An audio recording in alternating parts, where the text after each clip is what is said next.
বাবার টাকায় অনেকে ফুটানি করে। বাপ করে গেছে সাম্রাজ্য, ফুটানি দেখায়, কিন্তু নিজে খেটে দেখিয়ে দেওয়া বড় ব্যাপার। আমরা নিজে খেটে করে দেখিয়ে দিয়েছি স্বপ্নের বাড়ি।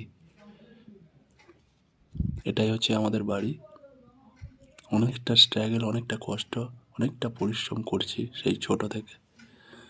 সত্যি বলতে, জেদ আর ইচ্ছা শক্তি থাকলে সে তুমি যে কোনো যাই কাজ করো না কেন, নিজের আশা স্বপ্ন পূরণ করাই যায়। আর উপরওয়ালার আশীর্বাদ থাকলে। তো আমি এটা তৈরি করতে পেরেছি, আশা স্বপ্ন ইচ্ছা পূরণ করতে পেরেছি। এটা আমাদের সদর দরজা, মেন দরজা। এটা আমাদের তুলসী উৎসব।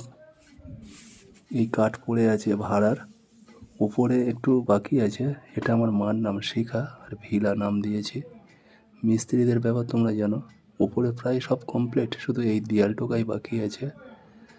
আবার বললো 2 দিন বাদে এসে করবে, কোথাও কাজ ধরে রেখেছে। তো এবার প্লাস্টার প্রায় কমপ্লিট, রং দেওয়া হবে বাড়িতে। কেমন লাগলো জানিও।